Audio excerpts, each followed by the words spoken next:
Alright, it's a new day, and with the new day comes new parts. My leaf spring hanger showed up, so now what I need to do is get the needle scaler, get all this cleaned up, and then hit it with the wire wheel. Same practice. Prime it, paint it, get it ready to go, and bolt the new hangers on. We'll go ahead and clean the leaf springs up right around this area, try to make it a little bit nicer. Once that's on, the next step is going to be putting the hitch on.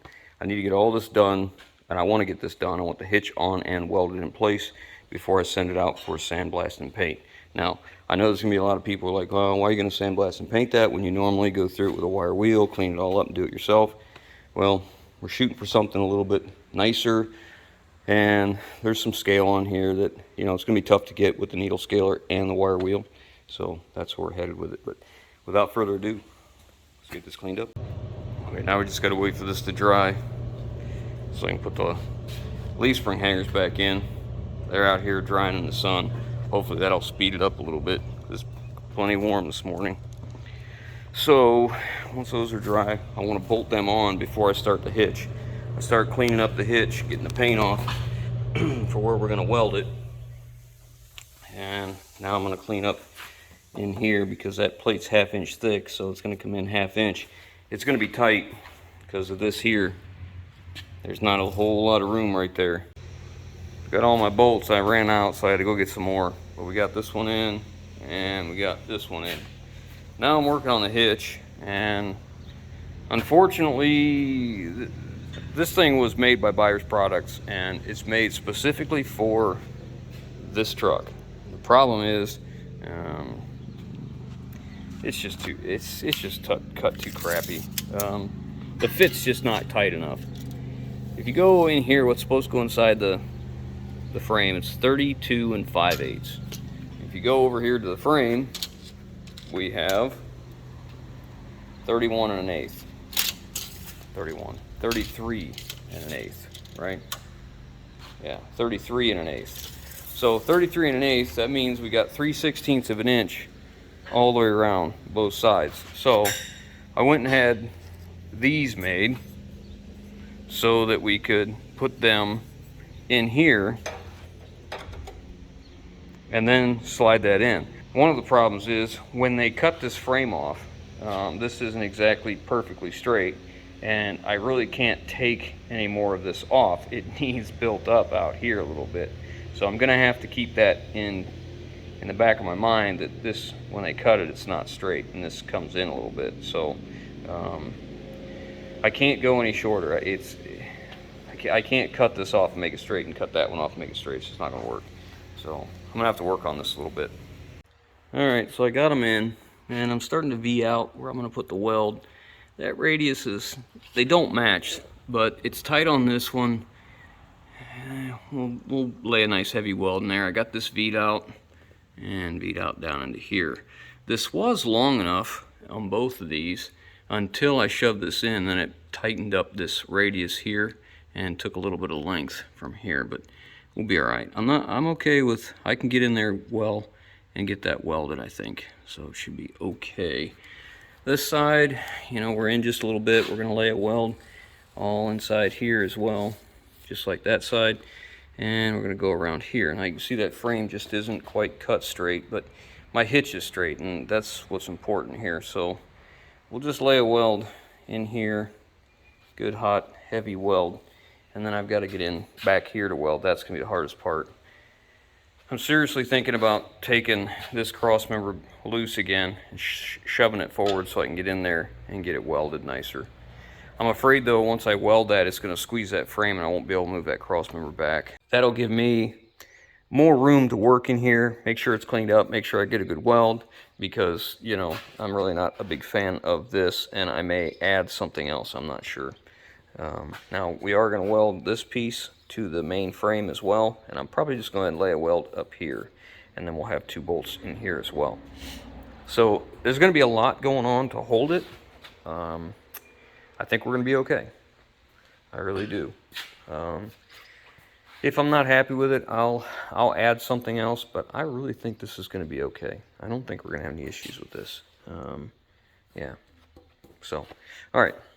Let me get the batteries disconnected. There's a few professional mobile welding people who've left comments on videos saying that you don't need to disconnect batteries, it doesn't matter as long as you put your ground right next to where you're at, and blah, blah, blah. It'll never hurt anything. They've been doing it for 185,000 years like that. It's never been a problem. Great for you. I'm not doing it because my fear is not that it's going to be a problem, is I'm welding and I move and I kick the ground cable, the ground clamp, and I no longer have a good ground again. So then all of a sudden it goes through the batteries and goes to the ECM, and then we grab a good ground and then it shorts out. Not for me. I'm just not doing it. And if that's the way you like to do it, great for you. I wish you all the luck in the world. It doesn't matter. It's how you want to do it, not mine. I'm going to do it like this. I'm going to disconnect the batteries like I always do. Better safe than sorry. I'm not a rich person, so I got to do anything I can to limit my risk. All right, I got this all welded in, and this was a lot more of a challenge than I really hoped it would be. But I took my time. I went over it, you know, and I got it to where I'm happy with it. I think it'll be okay. I welded the top here. Now I'm drilling holes to go through here, through this frame, through that extra plate. So what I've done is I put the plate in here first, and then I welded the plate to the frame all the way down into here. And then after that was welded to the frame, I welded the plate, the frame to this cross member. So it's all tied together in here. So I was trying to make this as good as I can. Now this bolt hole is going through the frame and that 3/16 plate, and then this one's going through the bolt hole, the frame, and then the cross member mount right here. So it's going to tie all that together. It was difficult. I took this cross member out back here to give me a little more room, and it was still kind of a struggle, but I got it. I'm okay with it. I think it's going to be just fine. Now I'm going to get these holes drilled, get my bolts in. I'm using the same bolts I used here. They're a grade 8 flange bolt, fine thread, so it'll be good and strong.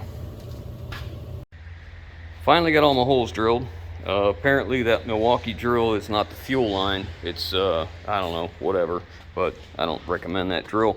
I'm gonna go get a better one. But I got them in, got them tightened down. I went ahead and put this cross member back in, and it's all bolted back. The only thing left to do back here is I need to jack this up and get my jack stands out of there so I can put the through bolts underneath the leaf spring hangers. After that, I'll get them blocks out at the same time. So I'm trying to pressure wash underneath the truck just to get all the crud off of it, and it's coming along okay. I don't know how much more I'm going to do, but it's looking better. And then I need to straighten this front bumper. It's been pushed in just a little bit, so I need to pull on that, I think. All right, so this bumper's kind of pushed in, and I believe it needs to be out to here. Yeah, real close to that. Just back this slightly. So it is pushed from the bottom. It is tilted in like this. So I'm going to try and pull at the bottom and the top at the same time. Let's see what happens. All right, so the bottom is out, but the top is not. So now I need to unhook it and just pull probably from right here, I think is where I need to pull from. All right, it's not perfect, but it's a sight better. Right about the right profile, sticking out this way. It's sitting level. It's a shame this side ain't. About the same profile. Shoot, I think we can live with that. Yes, sir. We can live with that. I think we'll just let that go now. All right, on to the next dilemma. That one ledge is bent out, so I've got it sitting on asphalt with the skid steer holding the back, and I'm using the grade all to push this side down because this arm on that side is raised up. It was raised up how much? 2 inches? Now we're within a quarter, and it's got to go a little bit more. All right, I was able to get it within an eighth, so I think that's plenty acceptable. Could be an eighth of a difference just in that cardboard even.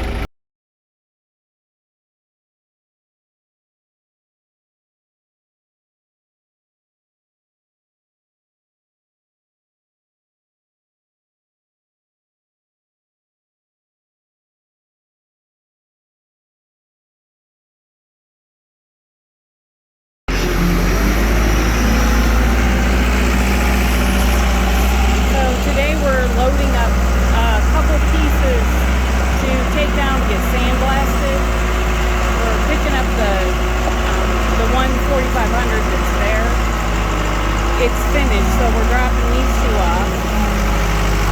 dump bed and this flatbed that he made, I don't know, a few years ago and we never did anything with. Justin's riding along with him today.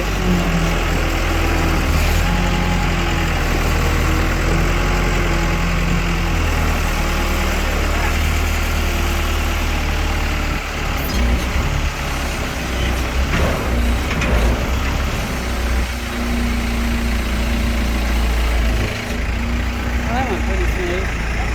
Smoother than the dump bed.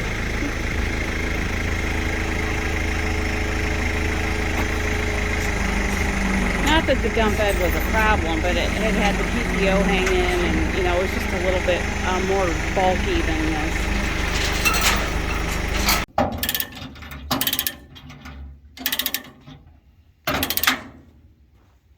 Now I gotta get back up there.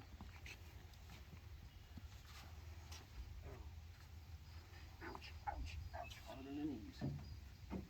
That deck is hard on the knees for sure.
Dropping this off the sandblaster.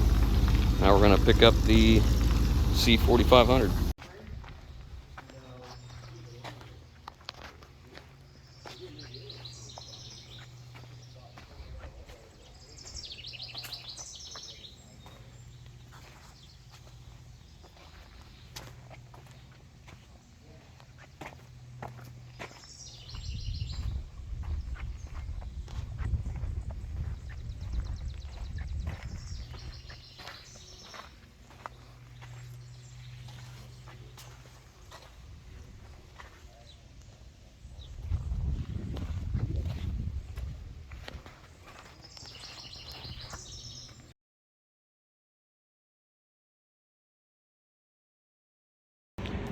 All right, so we are back. Sandblasted the front hubs. Check this out. He did the front axle crossover for the leaf spring. Did the leaf spring, the axle itself. Look at that, isn't that nice? Some of the frame. Yeah, he does the best he can with what he can get to, and I'm very pleased with the results. He did that step for me. Did in here, he got down in here. All the frame, all of this. It's very clean, very nice.